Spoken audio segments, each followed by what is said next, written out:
नमस्कार, मैं हूं अंजलि और आप देख रहे हैं CNN न्यूज। तो चलिए शुरुआत करते हैं आज की प्रमुख खबर से। क्षीर सागर में भगवान विष्णु शेष शैया पर विश्राम कर रहे हैं और लक्ष्मी जी उनके पैर दबा रही हैं। विष्णु जी के एक पैर का अंगूठा शैया के बाहर आ गया और लहरें उससे खिलवाड़ करने लगी। क्षीर सागर के एक कछुए ने इस दृश्य को देखा और मन में यह विचार कर कि मैं यदि भगवान विष्णु के अंगूठे को अपनी जिह्वा में स्पर्श कर दूं, मेरा मोक्ष हो जाएगा। यह सोचकर उनकी ओर बढ़ा।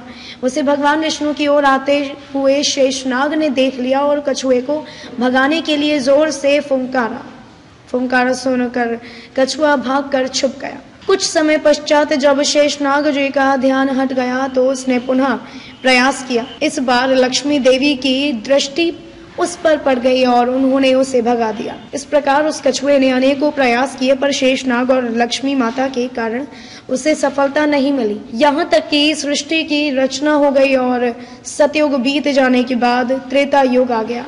इस मध्य उस कछुए ने अनेक बार अनेक योनियों में जन्म लिया और प्रत्येक जन्म में भगवान की प्राप्ति का प्रयत्न करता रहा। अपने तपोबल से उसने दिव्य दृष्टि प्राप्त कर ली थी। कछुए को पता था कि त्रेता युग में वही क्षीर सागर में शयन करने वाले विष्णु राम का और वही लक्ष्मी देवी सीता के रूप में अवतरित होंगे तथा वनवास के समय उन्हें गंगा पार उतरने की आवश्यकता पड़ेगी। इसीलिए वह भी केवट बनकर वहां आ गया था। एक युग से भी अधिक काल तक तपस्या करने के कारण उसने प्रभु के सारे मर्म जान लिए थे।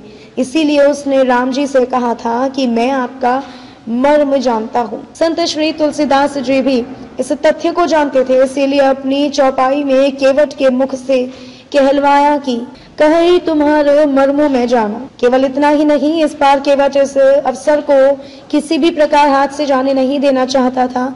उसे याद था कि शेषनाग क्रोध करके फुफकारते थे और मैं डर जाता था। अब की बार वे लक्ष्मण के रूप में मुझ पर अपना बाण भी चला सकते हैं, पर इस बार उसने अपने भय को त्याग दिया था।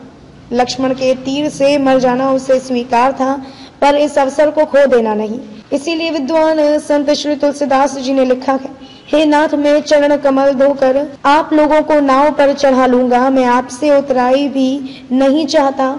हे राम, मुझे आपकी दुहाई और दशरथ जी की सौगंध है, मैं आपसे बिल्कुल सच कह रहा हूँ। भले ही लक्ष्मण जी मुझे तीर मार दें, पर जब तक मैं आपके पैरों को पखार नहीं लूंगा तब तक हे तुलसीदास के नाथ, हे कृपालु, मैं पार नहीं उतारूंगा। केवट के प्रेम से लपेटे हुए अटपटे वचन को सुनकर करुणा के धाम श्री रामचंद्र जी जानकी और लक्ष्मण की ओर देखकर हंसे, जैसे वे उनसे पूछ रहे हो, कहो अब क्या करूं।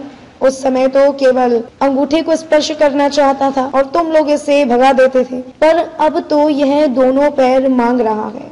केवट बहुत चतुर था। उसने अपने साथ ही साथ अपने परिवार और पितरों को भी मोक्ष प्रदान करवा दिया। चरणों को धोकर पूरे परिवार सहित उस चरणामृत का पान करके उसी जल से पितरों का तर्पण करके अपने पितरों को भवसागर से पार कर फिर आनंद पूर्वक प्रभु श्री रामचंद्र को गंगा के पार ले गया। उस समय का प्रसंग है जब केवट भगवान के चरण धो रखे गए।